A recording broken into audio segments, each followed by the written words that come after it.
Assalamualaikum Football United, ringan amatiran ala gua.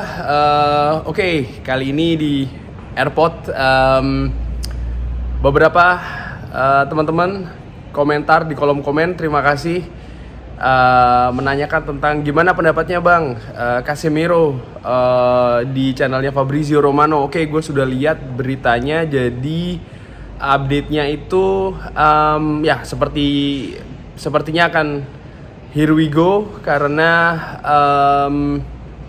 semuanya positif ya kesimpulannya dari Manchester United, dari Real Madrid juga demikian. Bahkan angkanya juga sudah disetujui, angkanya itu kurang lebih 60 plus 10 add-ons kalau nggak salah. Gaji juga dikabarkan akan cukup besar sekali, gaji dari seorang Casemiro ini, walaupun tidak double angkanya, tapi akan menjadi pemain dengan yang menerima gaji tertinggi di Manchester United salah satunya. Nah, bagaimana menurut pendapat gua tentang hal ini? Begini, kita tahu bahwasannya selama beberapa bulan terakhir Manchester United ini sangat mengharapkan, kalau menurut gue ya, Erik ten Hag memimpikan untuk mendapat seorang Frenkie de Jong. Setelah berbulan-bulan ternyata mendekati akhir dari bursa transfer, sepertinya ini masih sulit, bahkan ya kalau menurut gue kemungkinannya akan sangat kecil sekali untuk mendatangkan seorang Frenkie de Jong di Old Trafford.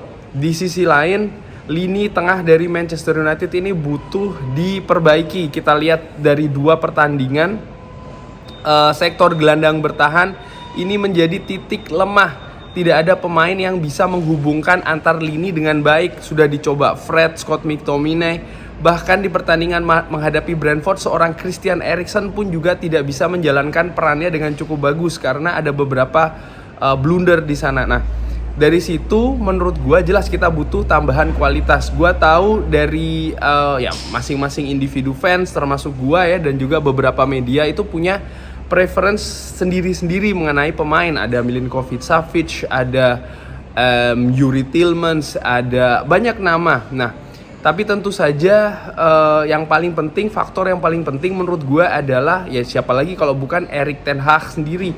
Siapa pemain yang menurut Erik ten Hag ini bisa memainkan peran yang diingini, yang dimaui di skema, di sistem yang ingin diimplementasikan di atas lapangan, yang bisa menjadi penghubung antar lini sekaligus juga pemutus serangan lawan. Sampai sejauh ini gue belum tahu apakah Erik ten Hag ada keterlibatan yang secara langsung ya di perekrutan Casemiro ini. Cuman kalau menurut gue dari yang sudah dari 3 perekrutan sebelumnya dari Manchester United di mana Erik ten Hag selalu dilibatkan, asumsi gue, menurut gue ringan amatiran, Erik ten Hag ada peran di sini. Mudah-mudahan demikian, karena menurut gue ini sangat vital, ini sangat penting. Nah, bagaimana penilaian gue tentang Casemiro sendiri? Tentu saja kalau menurut gue ini bukan sosok yang ideal. Artinya kalau dibandingkan dengan yang diincar kan Frenkie de Jong ya. Kalau menurut gue tentu saja ini berbeda bagaimana cara bermain, visi, teknik, gaya bermain ya kan dari seorang Frenkie de Jong kalau dibandingkan dengan Casemiro ini berbeda. Cuman menurut gue sekali lagi Manchester United ini butuh penambahan kualitas. Gue tahu ini ada semacam kayak gambling ya, masih belum jelas apakah bisa langsung nyetel, apakah cocok, karena walaupun bermain di klub besar, Real Madrid memenangkan banyak gelar domestik, gelar Eropa, tidak menjamin pemain itu ketika bermain di liga yang berbeda, dari Liga Spanyol ke Liga Inggris, di tim yang berbeda, dari Real Madrid ke Manchester United contohnya, ini bisa langsung nyetel. Belum ada jaminan demikian. Contohnya jelas seorang Rafael Varane yang musim lalu pindah ke Manchester United, memang betul ada masalah fisik, sering cedera, tapi ketika dia dimainkan pun juga, gue masih ingat ya, salah satu contohnya adalah ketika kita musim lalu ditahan imbang oleh Everton contohnya, di mana Rafael Varane cukup lambat, tertinggal ketika dia melakukan transisi dari posisi menyerang. Waktu itu dia ikut menyerang ya di daerah corner, waktu itu ada tendangan pojok, tapi ketika kembali dia cukup lambat. Akhirnya Everton mampu menyamakan kedudukan kalau tidak salah pada saat itu. Nah, hal-hal demikian dan banyak lagi hal yang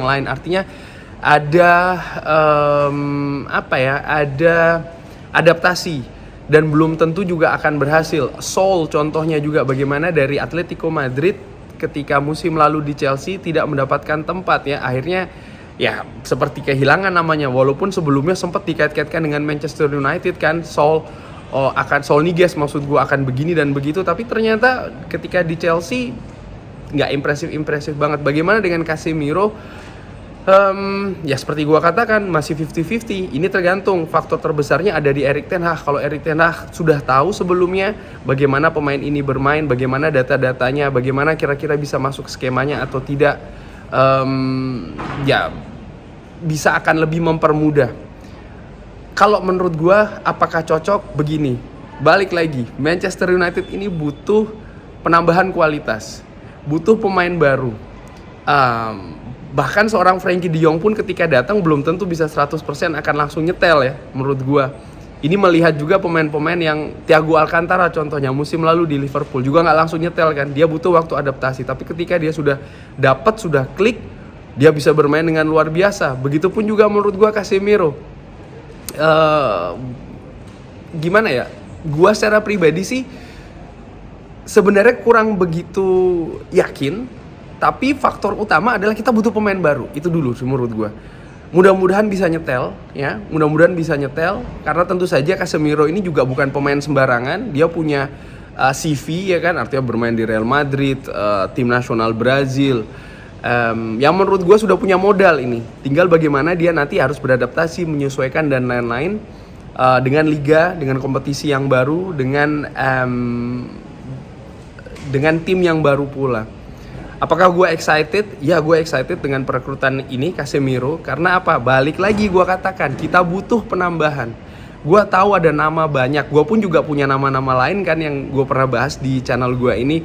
Siapa yang menurut gue bisa dijadikan untuk pengganti dari seorang Frenkie de Jong. Dan jujur gue tidak menyebutkan sama sekali nama Casemiro. Tapi sekali lagi kita butuh pemain baru. Kita butuh penambahan kualitas. Memang masih 50-50. Sekali lagi gue ulangi, masih 50-50. Tapi kita tidak bisa hanya membiarkan Fred, Scott McTominay, James Garner yang tidak kunjung diberikan tempat oleh Erik ten Hag, maupun juga Christian Eriksen ya, yang ketika menghadapi Brentford ternyata tidak selancar ketika menghadapi Brighton di posisi pivot. Jadi menurut gue ini agak berat sih mengatakan, tapi ya better than nothing lah. Artinya lebih baik daripada tidak ada pemain yang datang sama sekali ya. Karena bagaimana?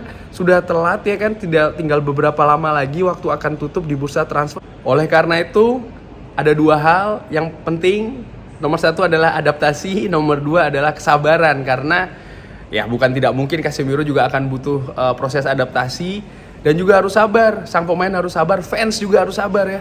Karena kalau nggak sabar ntar baru main pertandingan pertama, kedua mungkin bisa belum tentu langsung nyetel, ya akan dapat lagi kritikan yang berlebih ya kan. Dan tentu saja ini kurang bagus lah bagi sang pemain ataupun juga tim secara keseluruhan. Butuh kesabaran ya kan, butuh adaptasi, butuh kesabaran. Kurang lebih demikian, mari kita nantikan ya sama-sama. Gue juga menantikan ini bagaimana proses selanjutnya dari kemungkinan transfer Casemiro, yang sekali lagi menurut Fabrizio Romano ini nampaknya sudah positif dari kedua klub. Seperti biasa Real Madrid dari sejarahnya selalu memberikan kalau kita berurusan dengan Real Madrid itu selalu mudah lah, baik itu dari kita menjual pemain ataupun juga sebaliknya ya. Nampaknya akan segera terrealisasi ini Casemiro. Tinggal masalah personal terms, mudah-mudahan juga tidak berbelit-belit ya seperti Adrien Rabiot contohnya.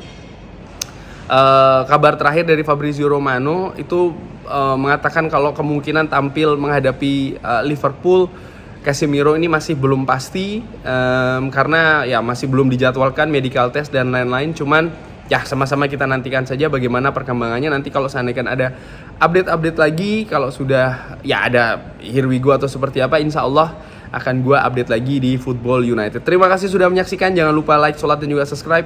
Wassalamualaikum warahmatullahi wabarakatuh.